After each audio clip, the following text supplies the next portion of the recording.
Bismillahirrahmanirrahim. Al-Faslul Ashir, ya, pasal ke-10. Turuqu dolali ahlil ibahah wa jahlihim. Ya. Jalan-jalan kesesatan kelompok al-ibahiyah. Ya.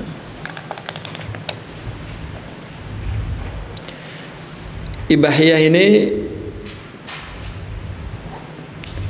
satu golongan dari orang-orang yang muntasibina ila tasawuf.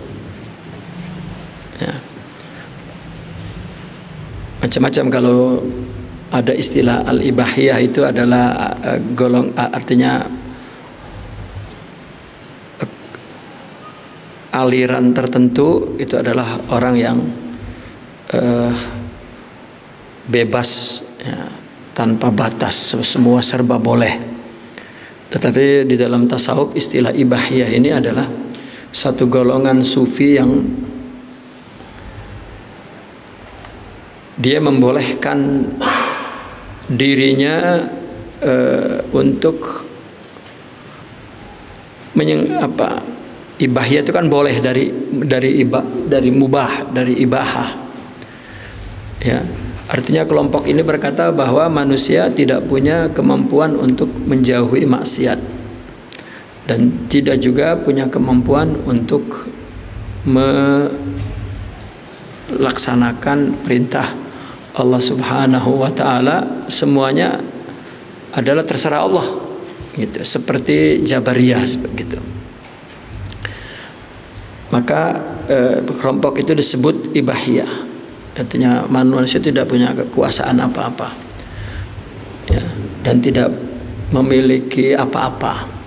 Kelihatannya betul, tetapi maksud daripada paham yang dia anut itu adalah bahwa ketika melakukan maksiat atau tidak mampu melaksanakan perintah, maka itu ya boleh saja, karena memang kita nggak mampu, begitu. Artinya mereka mengatakan laisa lil insani kudrah, ya. Manusia tidak punya kemampuan untuk apa? Alal ijtinab anil ma'asi wal imtisal atau wal ityan bil ma'murat, ya,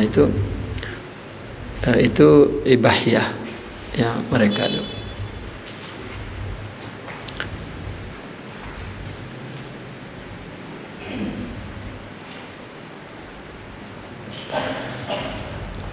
Akhirnya mereka, ya, menghalalkan yang haram, ya. Yang haram-haram boleh, karena kalau tidak mampu nggak apa-apa. Ya, itu ibahiyah. Dan banyak sebetulnya semua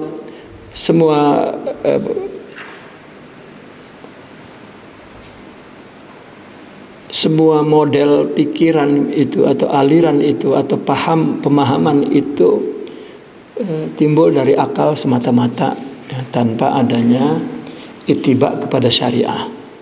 Oleh karena itu di sebelum ini babnya adalah ittiba'us syara', mengikuti syariah. Meskipun menurut akal itu benar, tapi kalau bertabrakan dengan syariah, maka syariah, ya, kita utamakan. Namun sebenarnya apa yang dibawa oleh syariah itu dibenarkan oleh akal sebenarnya. Nah, maka orang-orang ibahiyah ini ya menghalalkan yang haram. Ya, kecenderungannya seperti apa? Seperti ya haram-haram dikit nggak apa-apa, begitu. Ya, seolah-olah yang penting jiwanya, ya, terjaga, terpelihara, begitu. Ya, ingat Allah. Nah, ini adalah maksud daripada ahlul ibahiyah. Wa qala radhiyallahu anhu wa nafa'ana bihi wa bi ulumihi fid dharain amin ya rabbal alamin.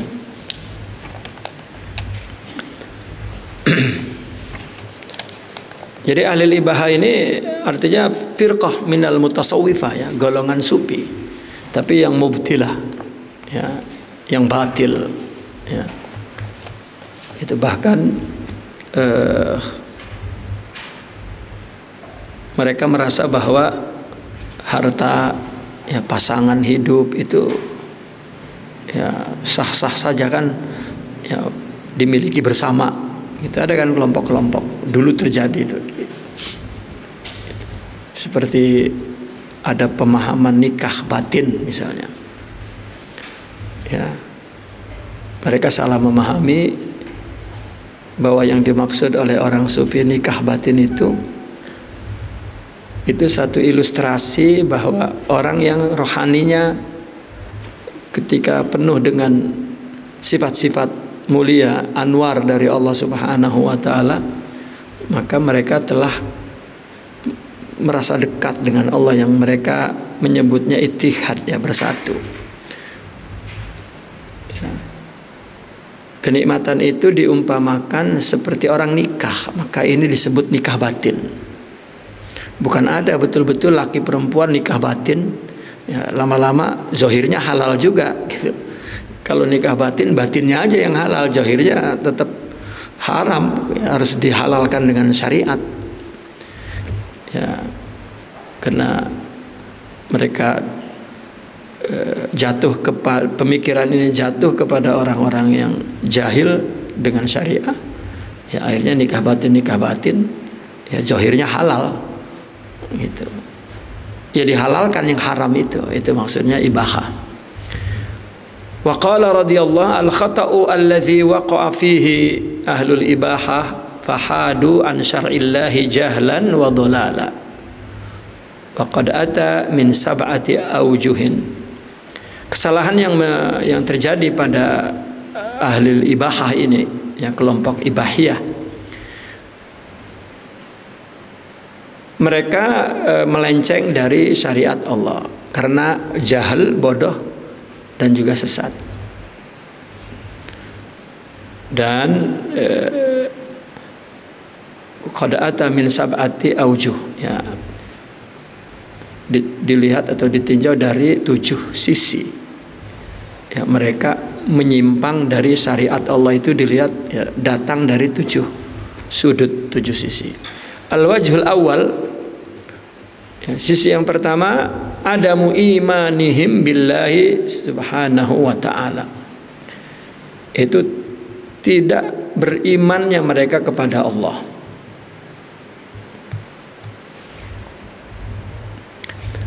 Ya, artinya ada 7 aujuh, ya, 7 aspek lah katakan.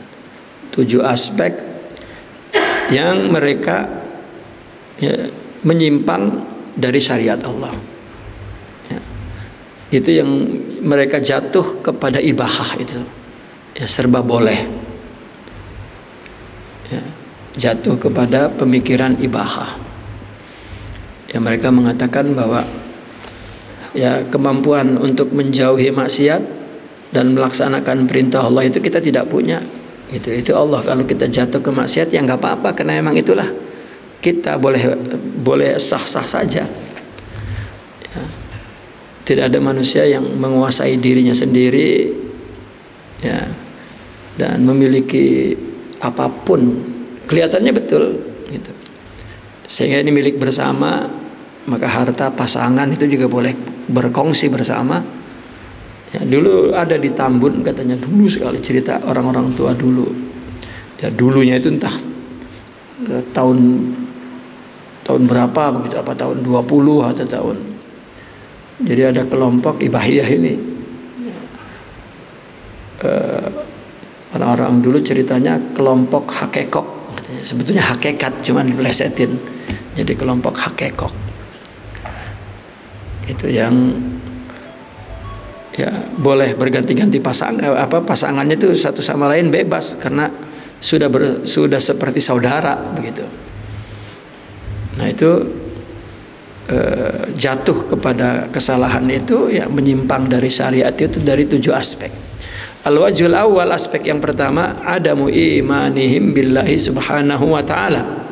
Ya, mereka tidak beriman kepada Allah. Wa adamu idrakihim li dzatihi mahiyatan wa kaifiyatan. Dan tidak idrak, ya, tidak memahami zat Allah baik dalam bentuk esensinya atau kaifiyahnya. Wa sa'yuhum lil wusuli li ma'rifati dzalik. Ya. Dan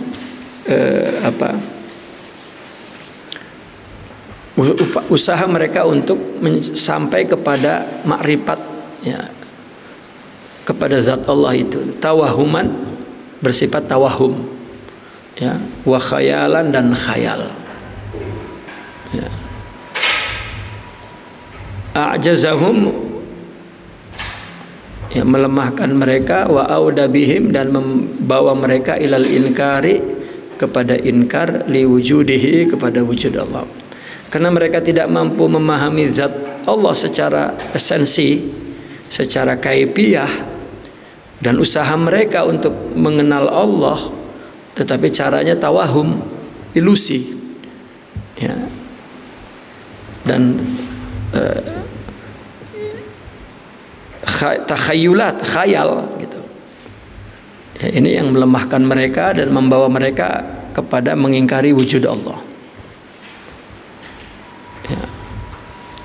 Ya, awalnya mereka tidak beriman karena mereka tidak dapat memahami Allah zatnya, gara-garanya itu. Dan wanisbatu musabbibati al-a'mali lin-nujumi wat tabi'ah, dan menisbatkan penyebab-penyebab amal itu kepada nujum dan tabi'ah, bahwa apa yang terjadi itu karena perbintangan, karena memang hukum alam semata-mata, nggak ada kaitannya dengan Allah, ya. Fadhannu anna khalqal insan wal hayawanatil ukhra, mereka menyangka bahwa ciptaan manusia dan hayawan yang lain, wa khalqa hadzal alam, dan ciptaan alam ini, bi ajaibihi, dengan segala keajaibannya, wa ma fihi min hikmatin wa tartibin, termasuk hikmah di dalamnya dan susunannya. Qad ata bi fi'li dzatihi, itu terjadi karena dirinya sendiri, tidak ada pencipta. Ya, seolah-olah alam ini Tuhan, gitu. Au annahu abadi, ya, atau alam itu abadi begitu saja.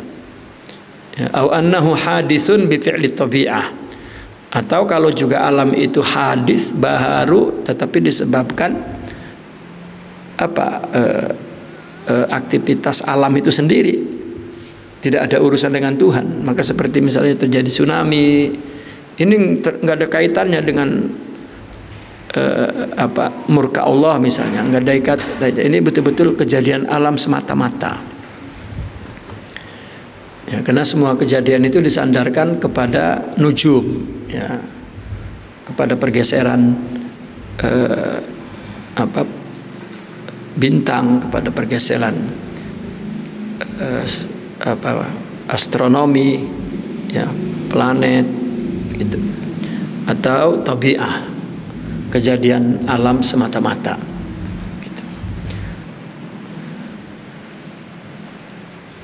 Wa mislul mu'taqid bihadza lam ya'rif an nafsihi syai'an. Orang yang meyakini, ya, seartinya orang yang contoh orang yang meyakini ini itu tidak mengenal dirinya sama sekali. Artinya mu'taqid seperti ini, orang yang meyakini seperti ini nih, itu lam ya'rif an nafsihi syai'a, tidak akan mengenal dirinya sama sekali.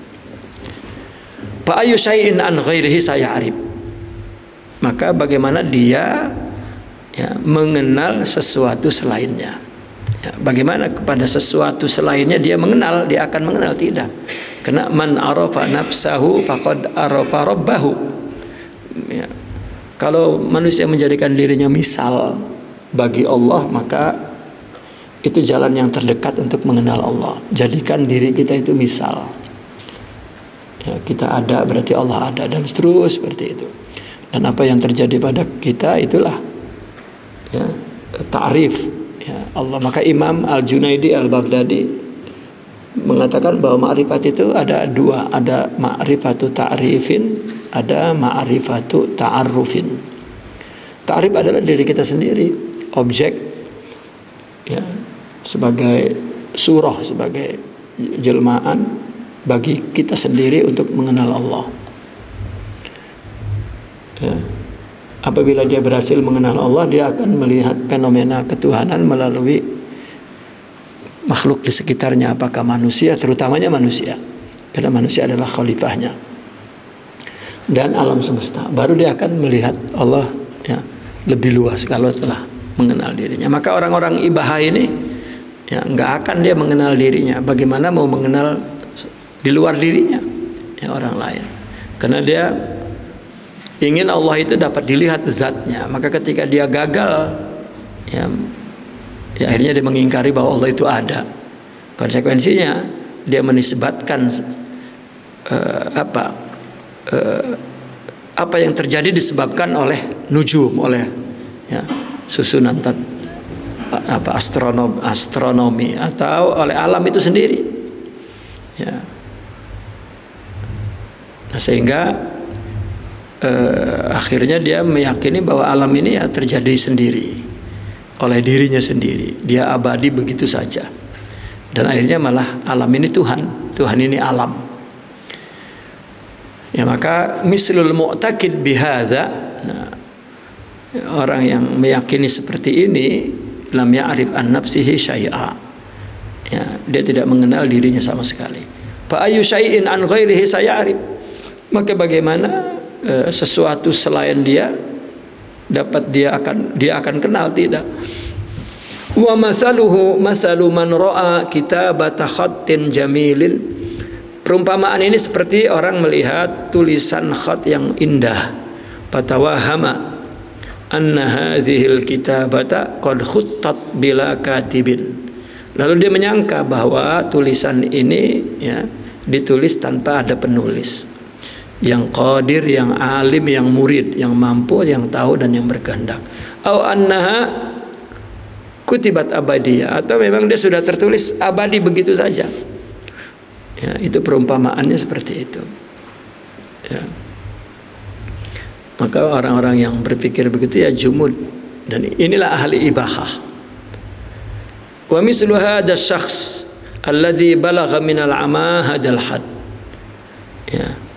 Maka orang seperti ini yang telah mencapai kebutaan ya, sedemikian rupa, kaifalahu an yudrika tariqas sa'ada, bagaimana dia akan dapat mendapatkan jalan kebahagiaan. Wa min hadzal wajhi ma waqa'a fihi min ad-dhalali tabi'i wal min ad-dhalali at-tabi'i wal munajjimu wa qad taqaddama dzikruha. Nah, dari aspek ini maka ya, kesesatan yang terjadi pada dirinya itu adalah at-tabi'i wal munajjim ya.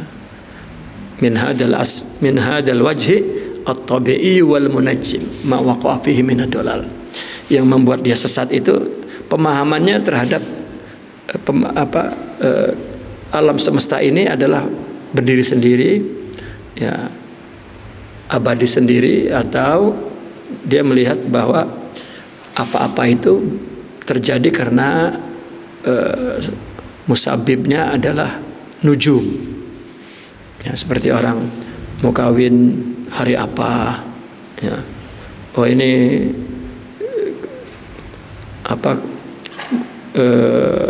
tidak cocok harinya, karena hari Selasa ini mesti seperti ini, seperti ini, seperti ini, seperti ini ya, dia meyakini musabibat itu. Dan memang ilmu itu telah diteliti oleh orang sufi, tetapi muncul golongan sufi yang ibahiyah ini ya, yang percaya kepada nujum dan tabi'iyah. Padahal Nabi SAW ya bersabda, kadzabal munajjimuna walau sadaqu ya. Imam Ibnu Arabi pernah berkata begini, untuk mengetahui yang gaib itu ada 5 jalannya. Pertama, wahyu, itu mau untuk para nabi. Yang kedua, ilham, Ini karomah para aulia. Ya. Dan ini benar. Ya. Nah, kemudian yang tiga ini apa? Yang pertama adalah dari ilmul adad, hitungan. Ya. Kemudian yang kedua ilmu nujum. Ya, ilmu nujum. Dan yang ketiga adalah ilmu simia. Ya. Seperti sihir, ya seperti gitu. Namun tiga ini masuk ke dalam kategori hadis Nabi kadzabal munajimuna walau sadaku. Meskipun kebenaran tepat, ya, bukan berarti dia tahu dan itu benar menurut Allah. Tidak, kecuali dua di atas, ya itu betul-betul dia melihat musabbibnya adalah Allah Subhanahu wa taala. Ini aspek yang pertama adalah karena dia tidak percaya kepada Allah. Ya, tidak percaya kepada Allah karena dia gagal, tidak mampu memahami zat Allah. Ya, akhirnya apa?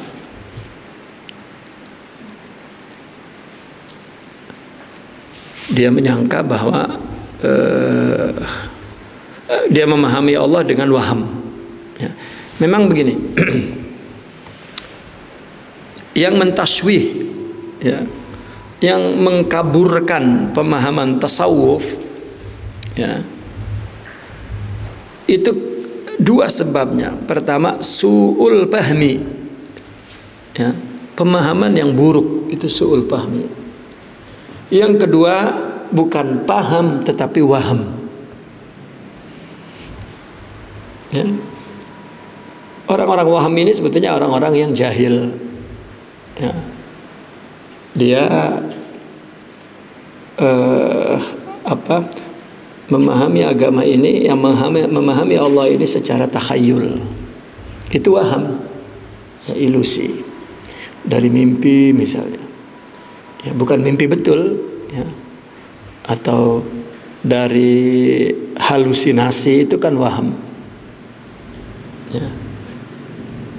Dan su'ul pahami ini biasanya dari kelompok orang-orang yang muta'allimin, orang yang berilmu, ya, bicara tasawuf tapi dia tidak punya tajribah ruhiyah, teori semata-mata. Kalau teori cukup berhenti di teori, jangan sekali-kali membimbing orang dengan, ya, teori, karena, ya, akan su'ul paham, itu akan su'ul paham. Misalnya orang mengkaji tasawuf secara akademis sampai profesor lah, tiba-tiba dia ngebuka tarikat gitu.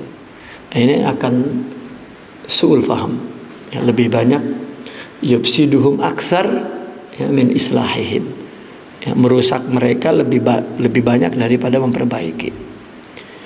Karena yang memperbaiki itu Allah, bukan manusia. Ya, orang boleh ditipu kalau dia mengaku wali misalnya, tapi Allah kan nggak bisa ditipu. Kalau dia memang bukan ahli haqiqah, bagaimana Allah memperbaiki orang melalui orang yang salah? Ya, kita tidak punya akhlak misalnya, mendidik orang agar berakhlak, mimpi, karena yang memperbaiki akhlak itu Allah, bukan kita. Kalau kita, ya kenapa perlu, ya, memperbaiki orang lain? Diri sendiri aja dulu perbaiki. Kalau memang kita yang perbaiki, mungkin kita lebih dahulukan istri, anak. Ya, realitanya hatta aulia yang tidak bisa dia perbaiki anak. Gitu. Karena yang perbaikinya Allah. Kalau anaknya hijab, tidak melihat bahwa orang tuanya seorang murabbi, ya maka tidak manfaat orang tuanya. Ya. Ya, istri meskipun suaminya wali tidak bermanfaat, karena di mata istri suaminya, ya, kirdun kan gitu. Ya. Malam-malam nangkring aja kirdun katanya ini. Ya. Itu tidak bermanfaat karena dia tidak jadikan bahwa jiwanya, ya, hati kolbunya adalah jalan ya, sebagai sebab untuk mengenal Allah. Nah, ini aspek yang pertama adalah masalah keimanan. Al wajhu tsani, aspek yang kedua, adamu imanihim bil akhirah. Ya, mereka tidak percaya kepada akhirat. Lagi-lagi wa tawahhumuhum annal insana mislahu mislan nabati wal hayawan. Ya, mereka ya, bertawahum, ya, berilusi bahwasanya manusia itu ya, tidak ubah seperti tumbuh-tumbuhan dan hayawan. Indal maut la yakunu syai'. Kalau sudah mati ya udah, enggak ada apa-apa lagi. Kita ini memahami bahwa ada akhirat itu informasi aja, tapi bukan iman yang betul-betul meyakini. Kalau memang kita percaya kepada akhirat, enggak ada kita biarkan 1 sen pun ya, yang tidak jadi ibadah, mesti akhirat. Enggak ada waktu sedetik pun mesti kita ya, manfaatkan agar jadi hasanat di akhirat. Ternyata tidak. Ya, kita berbuat baik masih kepengen balasannya di dunia, akhirat itu sudah ya, lemah sekali iman itu. Ya, iman itu kan di hati. Ya. Saya sering membuat perumpamaan begini. Kalau ada orang percaya kepada hari akhirat, ya, misalnya ada sungai, ya, atau katakanlah dari Merak ke Bakauheni itu, kan itu pakai peri 40 menit, ya 40 menit. Kalau dulu orang berenang di situ. Kayaknya kalau di Bakauheni diiklanin siapa yang bisa berenang dari Merak ke Bakauheni, ya, itu akan mendapat hadiah emas 2 ton gitu misalnya. Itu banyak orang tuh yang berhasil lah, ya, yang mati juga banyak. Artinya banyak orang yang ya, akan terjun berusaha sebaik-baiknya. Kalau saja mereka meyakini betul bahwa akhirat itu ya lebih luas, lebih indah daripada harta dunia serta isinya. Ya kalau 2 ton itu kan belum semua dunia itu.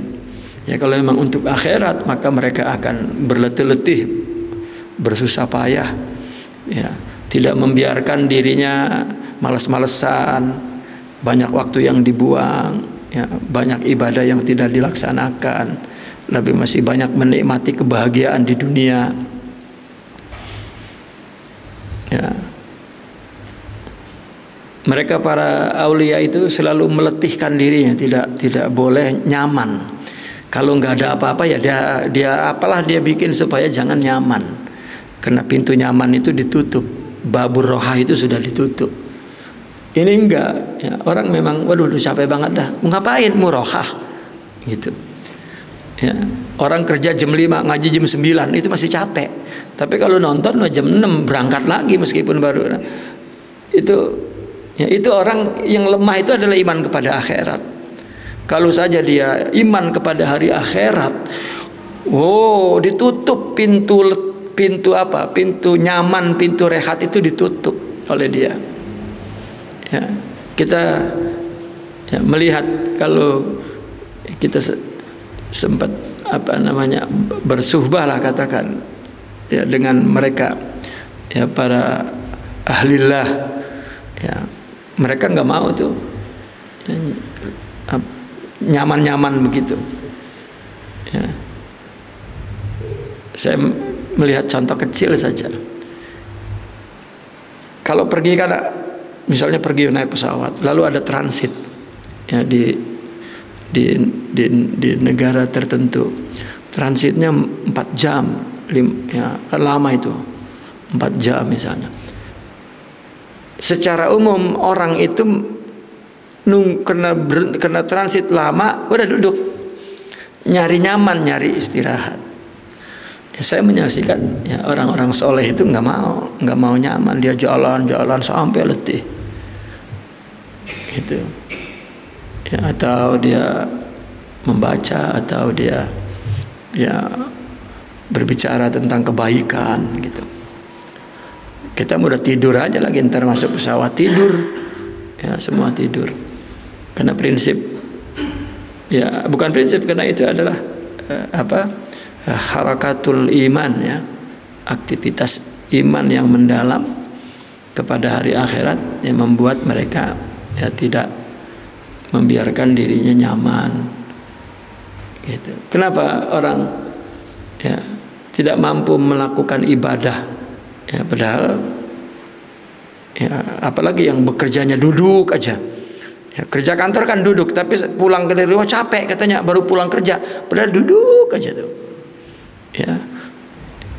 Kerja di PT juga duduk juga gitu. Gitu. Kecuali kerjanya 7 jam berenang kali, pulang-pulang tidur capek. Ya. Tidak, itu yang capek adalah rohaninya. Karena yang dilakukan ibadah. Kalau bukan ibadah nggak capek. Ya nggak capek. Ya, pulang kerja, habis pulang kerja ada, ya kalau di kampung dulu ada layar tancap pergi. Ya karena itu bukan kegiatan rohani, ya kegiatan fisik nafsu. Indal maut la yakunu syai'an. Ketika mati enggak jadi apa-apa. Walan yanaluhu thawabun wala iqab, katanya. Ya, enggak ada pahala, enggak ada siksa. Wa sababu dzalikal jahli, sebab kebodohan itu apa? Jahluhumul awwal bi anfusihim allati yarawnaha ka nafsil hayawanati wal nabaat. Sebab kebodohan itu apa? Sebab kebodohan itu adalah kebodohan yang pertama. Apa kebodohan yang pertama? Adalah kebodohan kepada dirinya sendiri, ya, yang mana mereka melihat bahwa dirinya itu sama seperti hewan, sama seperti tumbuh-tumbuhan. Wala ya'rifuna syai'an anir ruh, tidak paham tentang ruh. Hidup ini dia dengan jasadnya saja, hidup ini perut saja sudah, ya. Apapun yang dilakukannya ya untuk jasad, untuk perut, untuk keindahan mata, untuk ya, kenyamanan telinga, untuk ya, kenyamanan sentuhan rasa, begitu, untuk perut sudah. Ya. La ya'rifuna syai'an anir ruh allati hiya haqiqatul insan. Tidak mengetahui bahwa sesuatu daripada ruh, yang mana ruh itu adalah hakikatul insan.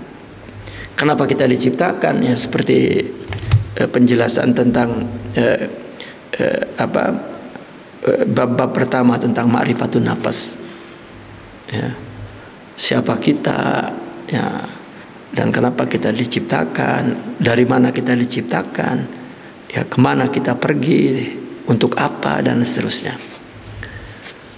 Itu tidak, hidupnya itu ya, mungkin orang itu berilmu, beribadah, ya, mungkin ustadz gitu, tetapi waham ini dominan sekali, ya, dominan sekali. Karena ya, agama jika tidak menjadi hakikat di dalam jiwanya, ya, maka tidak mempunyai motif yang baqi, ya, amil yang baqi, ya, motif yang datang dari jiwa, dari Tuhan.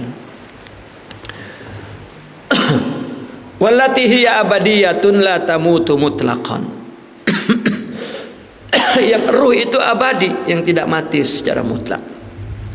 Wa innama tufariqul badan, hanya ruh itu yang meninggalkan badan.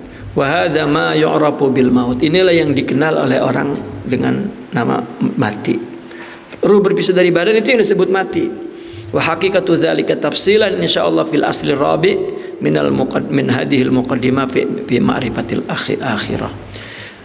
Ya, hakikatnya ini secara perinci insyaallah nanti di asal yang keempat, ya, terakhir, ya, dari muqaddimah yang keempat ini tentang mengenal akhirat. Nanti ini ada 4 kitab, ya. Ma'rifatun nafas yang pertama sudah, ma'rifatullah ini yang sekarang kita baca. Habis ini ma'rifatud dunya, mengenal dunia. Ya, baru kemudian mengenal akhirat. Al-wajhu tsalis jahluhum bisyariah. Ini aspek yang ketiga apa? Mereka tidak paham syariat, bodoh terhadap syariat Allah.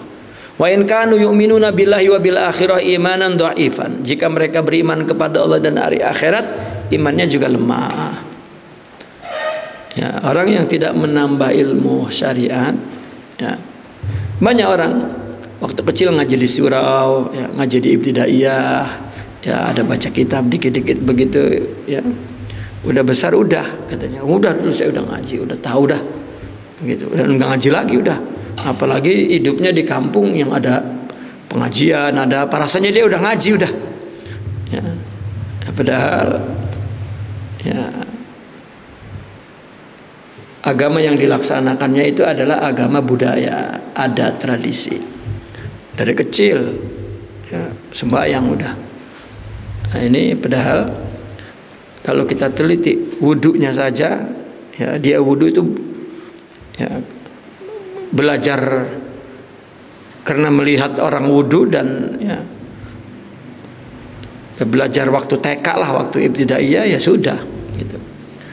Tidak dipahami betul ya bagaimana wudu yang benar, ya, terus sholat, ya.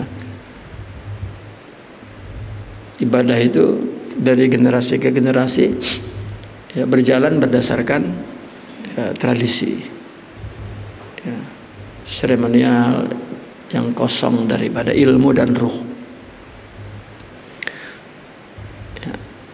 Saya terkadang apa ya, gatal ya, kita lihat sholat saja.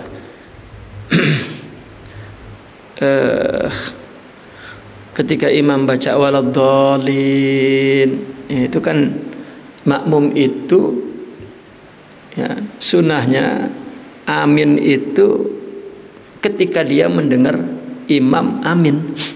Ketika imam baru makmum amin.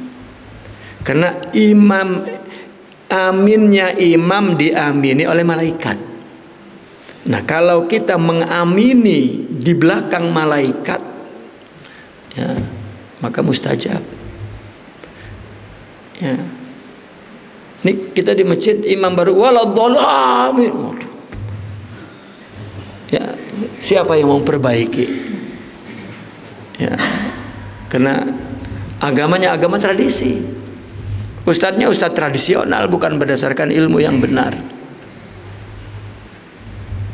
Ya. Apalagi kalau tarawih mah, imam belum ruku udah ruku karena kelamaan imamnya. Ya. Wudu, penggunaan air tidak boleh israf. Ya, dan itu ya, di mana-mana. Wudu di keran itu bunyi keran derasnya seperti bros air. Diambil wudu kan sedikit, terus air itu terbuang. Ya. Kalau tidak ada hadis, mungkin aman-aman aja. Ya. Hadis Nabi mengatakan meskipun ente wudu di pinggir kali yang banjir tetap ya mesti wudu itu ya. Sampai sanad wudu yang bersambung kepada Rasulullah itu ya segelas aja itu airnya cukup untuk wudu. Tidak boleh banyak. Mandi junub ya.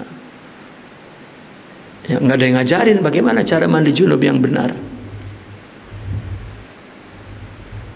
Ya. Apalagi seperti Jumat bainal khutbatain itu tempatnya ya disunahkan ya berdoa itu waktu yang mustajabah. Ya, orang Jumat banyak yang tidur di belakang. Ya, itu harus disalin generasinya yang betul-betul memahami syariah. Ya.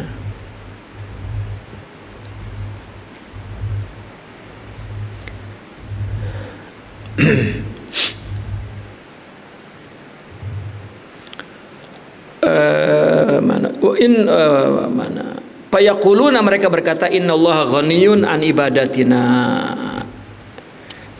Ya, akhirnya mereka mengatakan bahwa Allah itu tidak perlu ibadah kita. Ya, itu salah memahaminya, karena tidak perlu ya kita nggak perlu ibadah. Wa maksiatuna la tadurruhu bisyai'in. Maksiat kita juga enggak membahayakan Allah sama sekali. Ya, bahwal malikul mustaghna an ibadatil khaliq. Ya, Allah adalah raja yang tidak perlu kepada ibadah makhluk. Wa tatasawa fi haqqihi at-ta'at wal maksiyah. Sama saja pada hak Allah itu ditaati atau didurhakai, ya Allah enggak berubah. Wa haula'il juhal lam yaqra'u qaulahu ta'ala fil Qur'an. Orang-orang bodoh itu tidak membaca firman Allah di Al-Qur'an, wa man tazakka fa innama yatazakka li nafsihi. Barang siapa yang melakukan tazkiyah, kebersihan, maka dia adalah membersihkan dirinya sendiri. Wa man jahada fa innama yujahidu li nafsihi. Siapa yang berusaha, maka dia sebetulnya berusaha untuk dirinya sendiri, bukan untuk Allah. Allah wajibkan sholat, bukan kalau tidak sholat, bukan karena kita disuruh menyembah Allah agar Allah bertambah besar. Ya, seperti manusia kan, kalau ditaati ya pimpinannya, maka semakin kokoh, semakin kuat. Gitu. Padahal Allah syariatkan sholat itu untuk kita. Ya, Allah syariatkan kita membantu orang itu untuk kita. Kita berbuat baik, suami istri saja.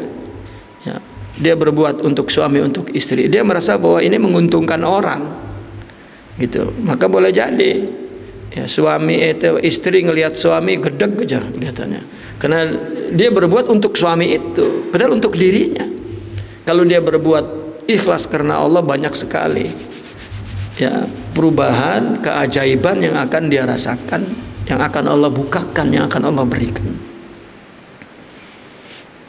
Ya, kalau tidak kisah-kisah wanita yang solehah, ya, yang suaminya durhaka begitu, dia berhenti karena dia mendapatkan ya, keajaiban dari Allah, dari ibadahnya yang karena Allah. Ya. Wa man tazakka fa innama yatazakka li nafsihi. Ya. Man amila salihan fali nafsihi. Orang yang beramal saleh untuk dirinya. Semua yang Allah syariatkan adalah untuk dirinya, bukan untuk Allah. Gitu. Manfaatnya untuk dirinya. Ya, Allah tidak. Bahkan Allah yang memberikan syariatnya, dan Allah juga yang berikan pahalanya. Allah juga yang memberikan ilham kita. Allah juga yang memberikan taufik. Allah juga yang memberikan hidayah. Allah yang memberikan kesehatan. Allah yang memberikan ya, kita mau ibadah, Allah yang memberikan ya, kasyaf kita. Allah juga yang memberikan pahala. Kita ngapain? Semuanya untuk kita. Ya. Bukan nggak usah ibadah, Allah nggak perlu ibadah kita. Ya. Seringnya orang mengatakan, ketika misalnya orang berkata bahwa kita mesti melakukan kebaikan seperti ini, seperti ini, seperti ini, karena Nabi juga melakukannya begini-begini. Lalu orang mengatakan itu Nabi, lu jangan macam-macam, lu kayak potongan lu kayak Nabi gitu. Akhirnya orang ya tidak punya teladan, ya tidak punya tuntunan. Udah jangan macam-macam, memang lu apa sih? Ya, tidak. Ibadah jika murni lillah, ya Allah yang tahu hakikatnya. Ya. Maka kita baru nanti tahu di akhirat. Mungkin orang yang kita pandang hebat lah, ya katakanlah orang yang ya di dunia ini disebut kiai, ya disebut syekh, disebut ketua ulama, ya, dan mungkin orang itu duduk di depan, di bawah orang itu, ternyata di akhirat ya dia melihat seorang ulama itu di neraka sedangkan dia di surga. Ya tidak tahu hakikat itu. Wa hadzal jahilul mu'rid anis syariati yatawahhamu anna ma'na syariah yakmunu fil a'mal allati yatawajjabu alaihil qiyamu biha min ajlillah wa laysa min ajli nafsi. Orang yang jahil, yang berpaling dari syariat ini menyangka bahwasanya makna syariat itu adalah terkandung di dalam amalan yang mewajibkannya untuk melaksanakannya karena Allah, ya, walaisa min ajli nafsihi, bukan karena dirinya. Pamasalu hadza syakhs, ya, artinya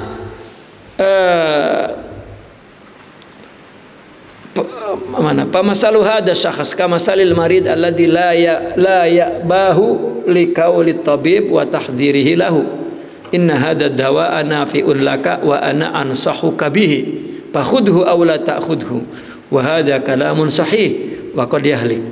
Laisa min jihatin anna tabiba hadzarahu wa lam yastajib, walakin li anna imtina'al marid anid dawa fihi halakun lahu. Wa tabib ma huwa illa mursyidun wa dalilun. Ya.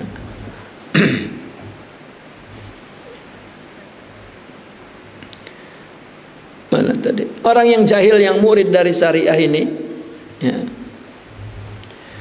menyangka bahwa makna syariat yang terkandung dalam amal yang wajib, yang diwajibkan ke atasnya melaksanakannya itu karena Allah, ya, bukan karena dirinya. Ini mereka tidak mengerti. Maka perumpamaan orang ini seperti orang sakit yang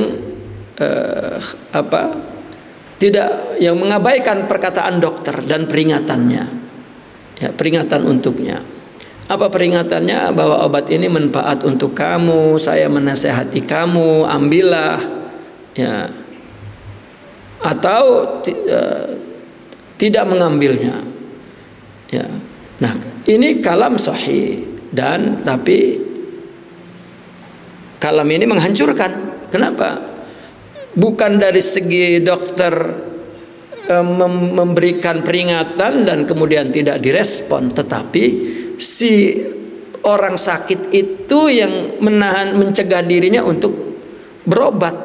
Ya, itulah yang membuat dia halak. Agama mengatakan, ya, jika kamu melakukan akan mendapatkan ini, ya betul, tetapi dia melakukannya tidak karena Allah, ya. Ya, padahal orang berobat itu untuk dirinya, bukan untuk dokter. Tapi orang yang bodoh tadi, bahwa syariat yang dia pahami itu adalah amal-amal yang dilakukan demi Allah, ya. Maka kenapa di dalam tasawuf selalu diingatkan, ya, mereka para mursyid itu mengingatkan kita bahwa kamu berkhidmat misalnya itu untuk kamu, dilatih itu agar ketika dia keluar, dia kepada istrinya, kepada suaminya, kepada masyarakatnya, bahwa khidmat yang dilakukannya, bahwa amal kebaikan yang dilakukannya untuk diri kita, bukan untuk orang, gitu. Nah, maka itu dilatih untuk itu, ya. Namun ya akhirnya menjadi adat, ya, menjadi adat, ya. Ulama, ya, ingin dilayani begitu, seolah-olah wajib mereka itu melayani, padahal bukan. Itu tarbiyah. Ya, semua ulama adalah orang yang berkhidmat dulunya kepada gurunya dan dia berkhidmat kepada muridnya, itu khidmat. Gitu. Bahkan mereka berkhidmat mendahului, mengutamakan, ya, para murid daripada anak istrinya. Ya. Tetapi akhirnya jadi fenomena yang salah, ya, fenomena yang kelihatannya, ya, bersifat materialistik, ya.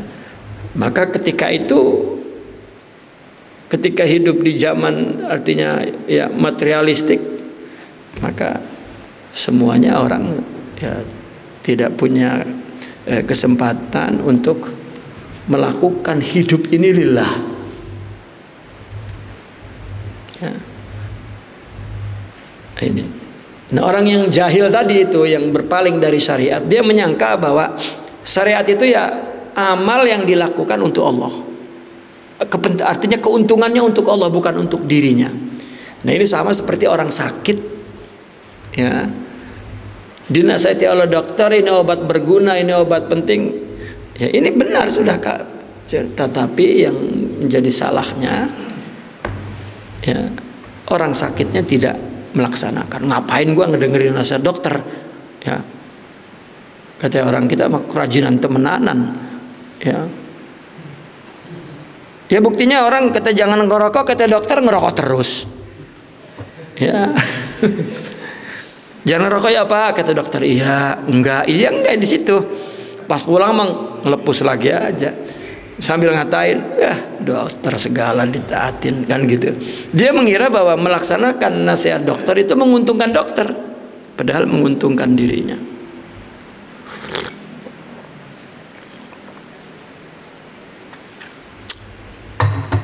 Berbeda maksud ibadah karena Allah itu adalah tujuannya. Ya. Kita melakukannya karena Allah perintah, tetapi manfaat amalannya untuk kita. Ya. Seolah-olah begini, Allah tahu kita perlu kepada kebahagiaan, maka Allah kasih ibadah ini, agama ini. Agama ini kan alat kebahagiaan yang abadi. Maka Allah beri. Allah tahu orang malas, maka ibadah itu enggak satu macam, bermacam-macam. Ya. Sehingga silakan, yang penting isinya ibadah apa saja. Jangan sampai enggak. Ya. Kita bangun malam enggak sanggup sholat, baca Quran kayak sedikit. Ya, kalau enggak sanggup ya tafakur apalah. Dan jangan meremehkan bahwa ini tidak sama, enggak ya, yang sesuai dengan kita itu apa pada saat itu. Ya kalau mampu sholat, sholat. Kalau mampunya 2 rakaat, sudah. Jangan pernah cenderung kepada banyaknya bilangan, tetapi kesidikan, kemurnian karena Allah. Meskipun hanya baca 1 ayat, tapi jangan benar 1 ayat, betul. Yasin, sadaqallahul azim. Ya, jangan main-main. Ya. Ya karena kita dulu juga sering dengar kiai nasihatin begitu. Kita ngamalinnya betul-betul formal juga. Ya, udah kata kiai kan walau ayah.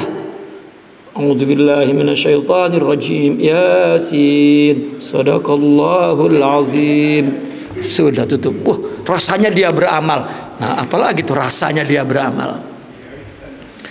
Ya, padahal ibadah yang pertama kita lakukan ya itu sebagai jalan untuk mendekatkan diri kepada Allah, artinya taraqi, agar ya Allah memberikan makrifat. Karena itu sebab kenapa wa ma khalaqtul jinna wal insa illa liya'budun, diciptakan untuk makrifat. Ya. Makrifat itu dengan ibadah itu. Ibadah yang karena Allah kasih makrifat, itu sederhananya begitu. Jadi lakukanlah karena perintah Allah. Dan ibadah yang diberikan oleh Allah manfaatnya untuk kita. Ya.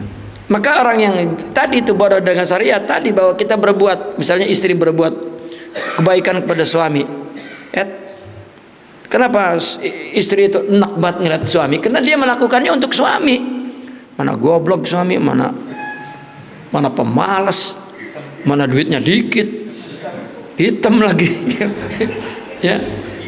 Coba kalau dia melakukannya, manfaatnya untuk dirinya sendiri dan Allah yang memerintahkannya. Aku lakukan karena Engkau yang merintahkan ya Allah, yang menciptakanku, yang tahu aku, dan ini agama ini alat untuk kebahagiaan.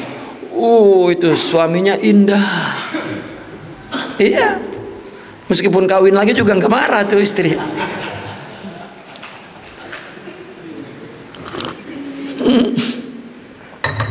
Ya umpamanya begitu Pak. Ya. Nah, umpamanya begitu. Kalau betul-betul orang itu tahu syariat itu apa, ibadah itu lillah, ya, qasadnya. Tetapi faedahnya adalah linafsi, li anfusina, untuk diri kita. Coba kita makin banyak ibadah, ya manfaatnya untuk kita. Enggak ada kerajinan temenanan, emang siapa sih dia? Lah emang siapa? Lah bukan siapa-siapa, enggak ada.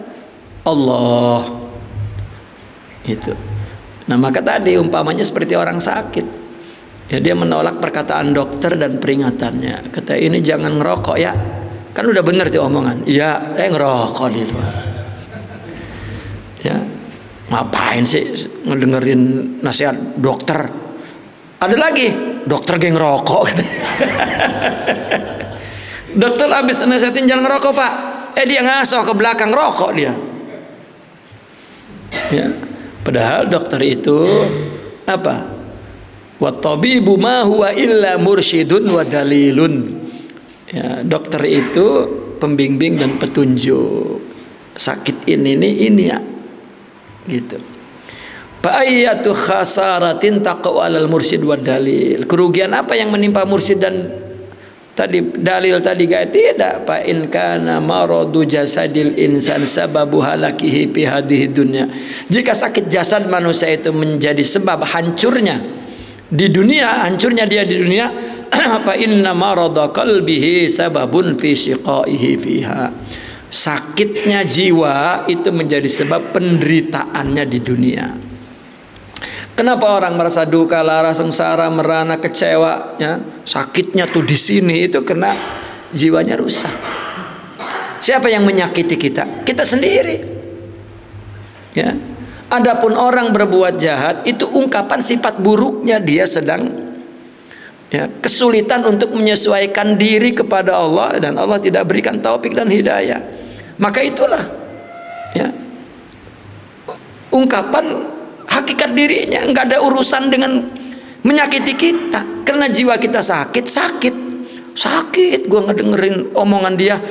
Padahal orang itu yang sakit ditularkan kepada kita.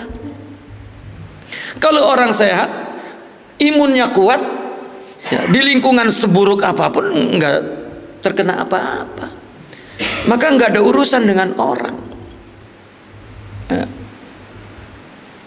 Dulu saya itu tidak suka tasawuf. Penjelasan ini yang membuat saya tergila-gila dengan tasawuf itu. Allah, indahnya.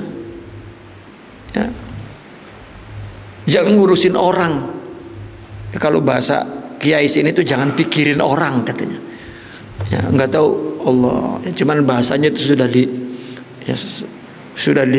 kalau apa? Artinya udah direndahkan ya. Usulubnya itu udah direndahkan. Nah, ini adalah orang yang tidak tahu syariah.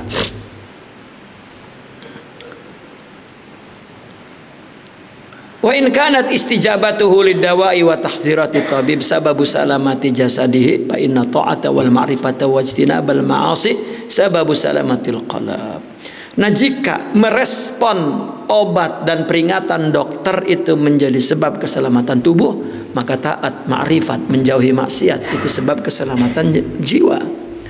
Wala yanju, dan tidaklah selamat illa man atallaha biqalbin salim, kecuali yang datang kepada Allah membawa hati yang bersih, sehat. Nah, kalau membawa hati yang rusak, ya itu tidak selamat. Gitu. Jadi hati yang bersih itu ya di dunia saja sudah bahagia. Adapun di akhirat itu audio visual kebahagiaan yang ada di dunia. Ya. Man kana fi hadhihi a'ma bahwa fil akhirati a'ma. Ya, di dunia saja ya gelap, tidak melihat anwar Allah. Ya, bagaimana mau merasakan kebahagiaan? Maka di akhirat ya dia akan tahu yang dia menyangka di dunianya baik-baik aja, ya, bahwa dia ibadah-ibadah aja, padahal di akhirat dia tidak punya apa-apa. Al-wajhur rabi, aspek keempat, jahluhum bisyariati min nahiyatin ukhra, dari sisi lain, bodoh terhadap syariat dari sisi lain. Fayaquluna inna syar'a ya'muruna an nutahhira qulubana minal ghadabi wasyahawati warriba warriya wa hadza amrun mustahilun. Ini banyak ahli ilmu yang mengatakan begini. Ya, kayaknya salat khusyuk nggak ada dah. Ya, orang salat dari Allahu Akbar sampai salam kayaknya nggak ada yang ya betul-betul istighraq, jernih, nih sampai akhir, kayaknya nggak ada. Karena dia nggak bisa, dia nafikan. Itu berarti juga termasuk bodoh terhadap syariat dari sisi ini, dari sisi hakikat.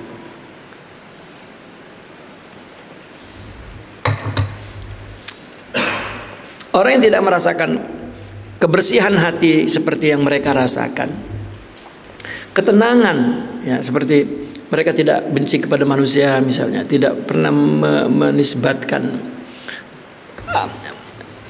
Ada yang sering saya kutip, ya, hikam al-Imam Al-Haddad itu, ya, naza al-aqdar katanya, ya, naza al-aqdar, naza al-aqdar, manistakbaha, ya, akhahu mimma la yadkhulu tahtal ikhtiyar katanya, telah mempertikaikan takdir. Orang yang memandang buruk orang lain disebabkan sesuatu yang di luar pilihan dia. Orang melakukan kejahatan itu bukan dia pilih, tetapi pertama, ya, kalau kaitannya dengan kita yang menerima tindak jahat itu ujian dari Allah.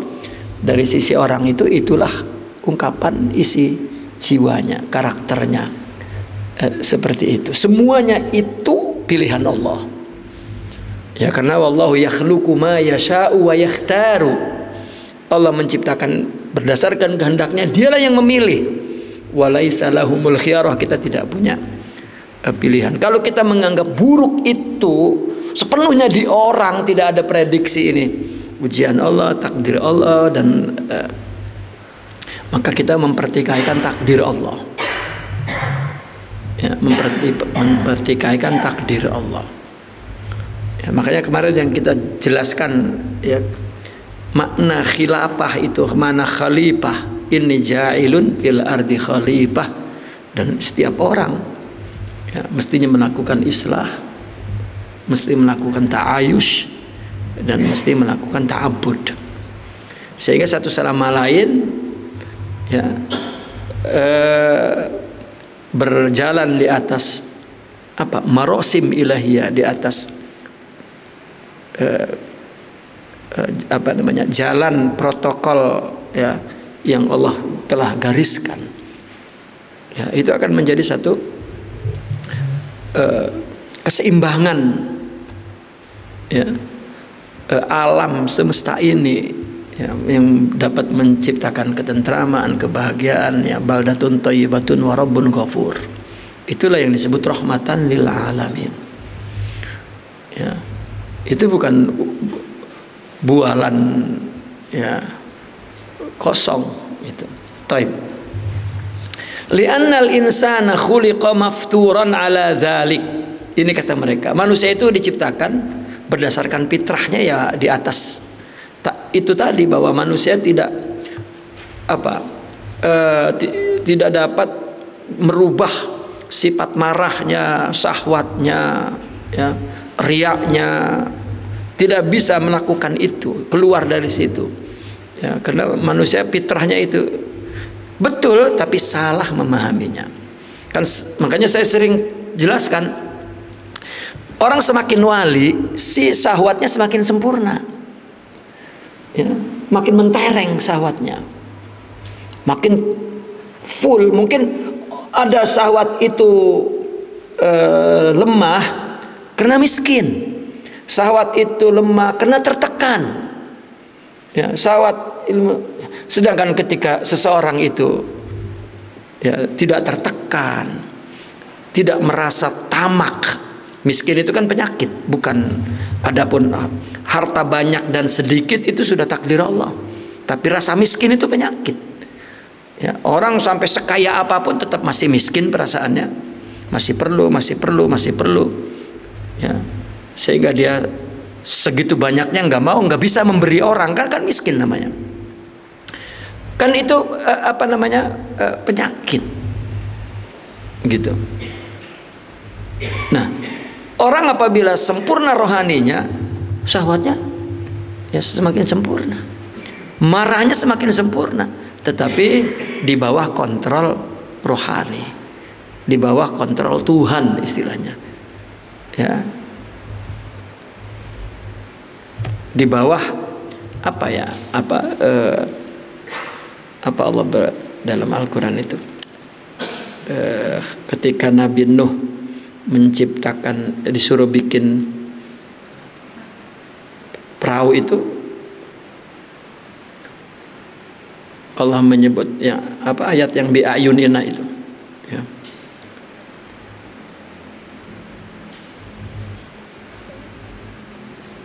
Seperti tajri bi ayunina, begitu berjalan dalam pantauan kami. Ya, ketika orang diperintahkan oleh Allah maka dia melaksanakannya, maka dia berada dalam pantauan Allah. Ya, wasna'il fulka bi ayunina gitu. Bikinlah bahtera. Ya. Dengan terus kami pantau, kata Allah. Baik. Wa haula'il fahadza amrun asbaha bi an yansaghilal insanu bi tahwili khumasyatin sauda'i ila bayda wa hadza muhal. Perkara ini sebetulnya serupa dengan apa? Dengan seseorang yang sibuk mengubah kain hitam menjadi putih. Ini mustahil. Ya. Wa haula'il hamqa, orang yang dungu ini, mereka yang dungu itu, yajhaluna anna syar'a lam ya'mur bidzalik. Ya. Mereka tidak tahu bahwasanya syariat tidak memerintahkan itu. Bal amrun bitahdzibi syahawati wal ghadab. Tetapi disuruh untuk mendidik syahwat dan marah itu, bukan untuk menghilangkan. Ya, karena orang ketika membaca slogan-slogan, ya, kata motivasi-motivasi di dalam tasawuf, hiduplah kamu tanpa nafsu, gitu.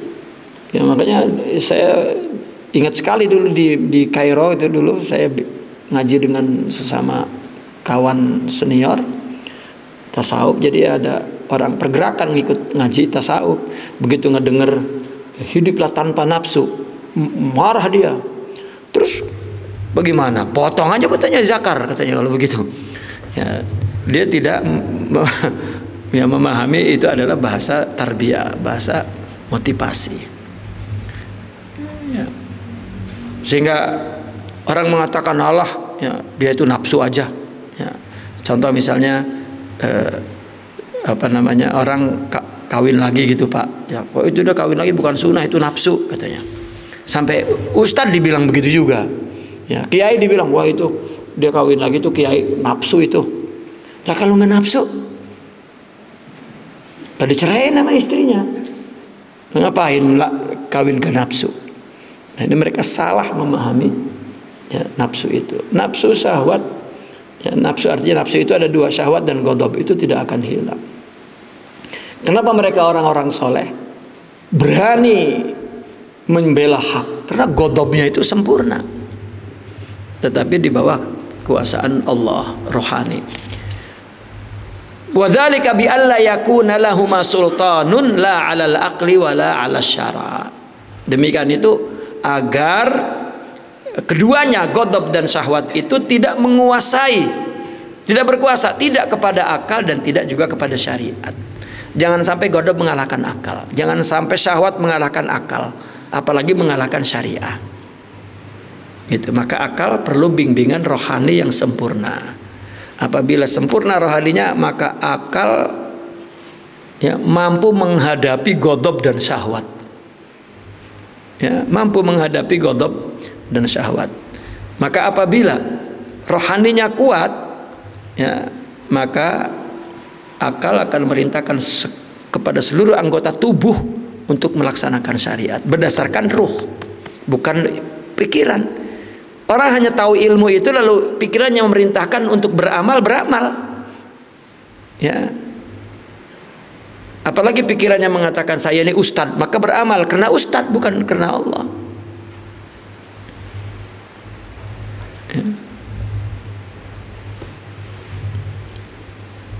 Wa alla yatakhattal mar'u hudud syariah, dan tidak boleh orang melewati batas syariah. Bijtinabil kabair, dengan menjauhi dosa-dosa besar, hatta yu'fa minas saghair, sehingga dia diampunkan dari dosa-dosa kecil. Wa hadza amrun mumkinun, dan ini adalah perkara yang mungkin qadis tata'ahu katsirun minan nas, dan ini mampu, ya, kebanyakan orang mampu melakukan ini.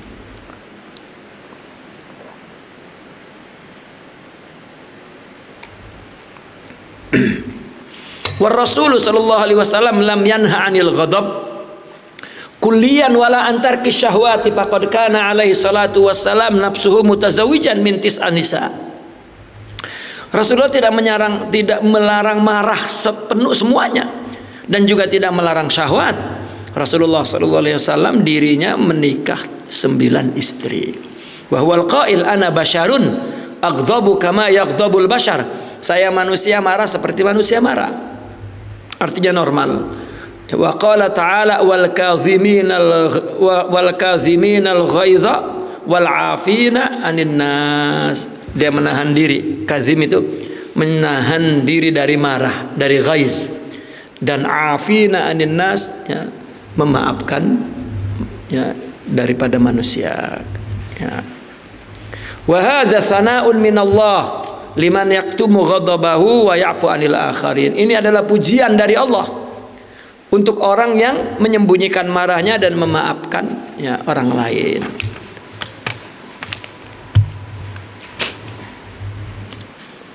Al-wajhul khamis, aspek kelima, jahluhum bisifatil haq.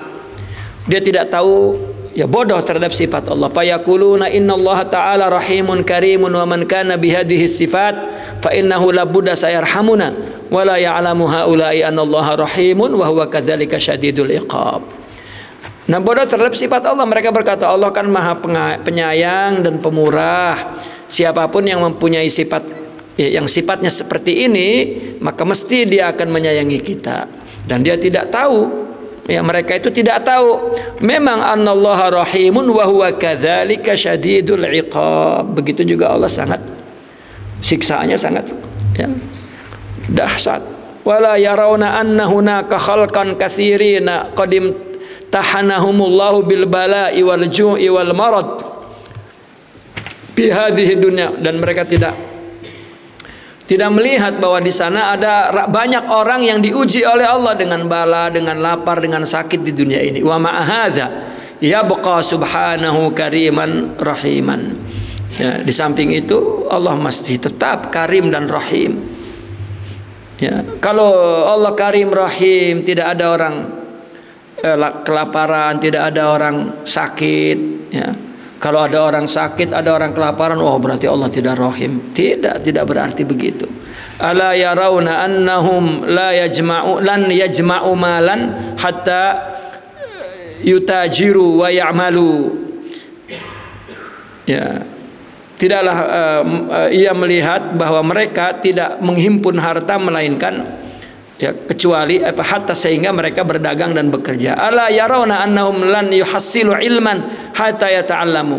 Ya, bukankah mereka tidak mendapatkan ilmu sehingga dia belajar? Kita nggak melihat orang nggak punya harta kecuali dagang dulu, kerja dulu. Orang nggak punya ilmu, nggak dapat ilmu kecuali belajar dulu. Wa kullu talabin lid dunya lan yanaluhu in qassaru fil ijtihadi wa sa'i.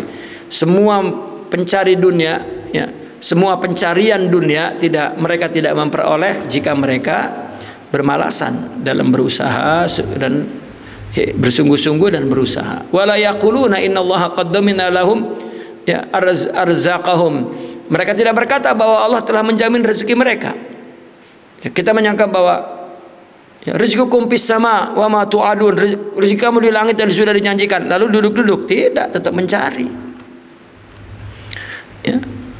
Artinya tidak paham tentang sifat Allah, bahwasanya Allah jika memberi, karena Allah yang memberi rezeki, maka Allah akan berikan orang itu butuh.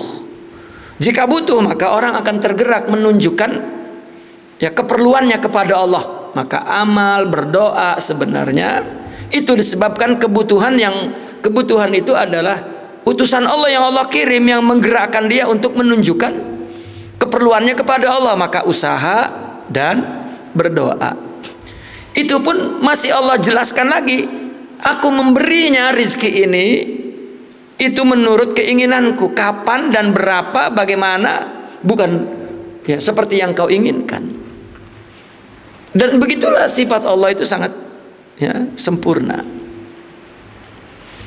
Allah katakanlah menggerakkan makhluk ini dengan segenap kesempurnaan sifatnya. Nah, inilah orang yang tidak mengerti sifat. Contohnya begini, Contohlah misalnya, yang memberikan sakit siapa? Allah. Yang memberikan sembuh? Allah. Yang menjaga kita sehat? Yang membuat kita sakit? Bukan. Udah, ya, yang bikin sakit Allah. Udah, makan apa aja udah. Bukan. Jika Allah akan menjaga dia sehat, ya, jika Allah akan memberikan dia sehat, maka Allah akan perintahkan dia menjaga kesehatan. Dan Allah mudahkan, ya, melakukannya. Nah, ketika orang tidak menjaga kesehatannya, berarti Allah tidak menggerakkan dia, dan itu artinya bahwa Allah, ya, memberikan takdir sakit kepada dia. Ya, begitulah memahami sifat Allah. Ya, Allah mau memberi rezeki, Allah utus dulu yang memberitahu kita apa? Banyak kebutuhan. Butuh ini, butuh ini, butuh ini, butuh ini. Ya, ini siapa yang memberi rezeki? Kan Allah. Ya. Nah, maka kemudian, ya, coba kita semua bekerja kenapa? Karena kebutuhan. Suami, ya, jarang di rumah. Karena kalau di rumah diomelin bini. Jangan ngedublong bang di rumah kayak tai kebo. Sono keluar nyari duit di mana ge? Ya, duit siapa ge, kan gitu. Ya. Itu padahal Allah bunyinya jangan bini yang, ya, kecuali bujang nggak ada yang ngomelin. Nah, kalau ada istri, ada rezekinya yang Allah akan berikan manusia itu, ya. Yang disebut istrinya, anaknya, yang itu ibadah dia. Nah, letih itu karena, ya, rohaninya lemah, itu saja. Ya. Nah, ini begitulah memahami sifat Allah. Bukan Allah maha penyayang, biarin maksiat juga nggak apa-apa. Oh, tidak. Ya, kita dijaga tidak maksiat, itulah Allah penyayang. Dan kita disiksa karena kita maksiat, itulah penyayang. Itu.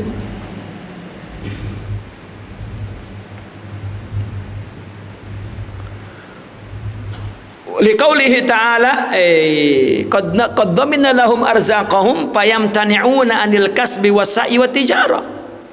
Ya, kan apakah mereka tidak berkata bahwa Allah menjamin rezeki mereka?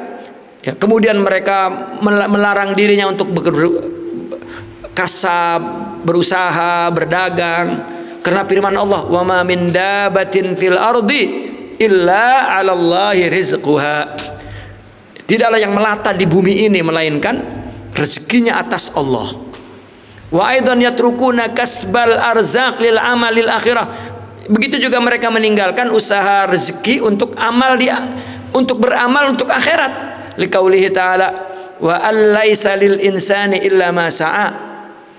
Nah, tidaklah untuk manusia melainkan apa yang dia usahakan. Ibadahnya banyak, di akhiratnya ada ibadahnya, ya. Inna talabahum dunya wa tahsilahum lirizqi fiha sahihun masyru'. Maka orang mencari rizki di dunia dan mendapatkannya, mereka itu rezeki di dunia ini itu sahih dan itu masyru', Allah syariatkan. Nah, karena kita tidak memahami sifat Allah, kalau ada perlu, ya Allah tega banget Allah, saya perlu banget ini, kemana sih Allah? Lah, itu perlu, itu utusan Allah.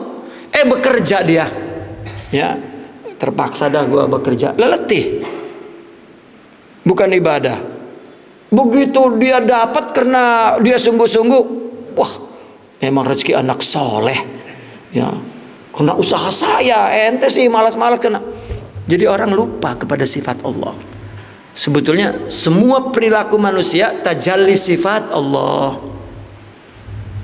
ya, tajalli sifat Allah, bukan.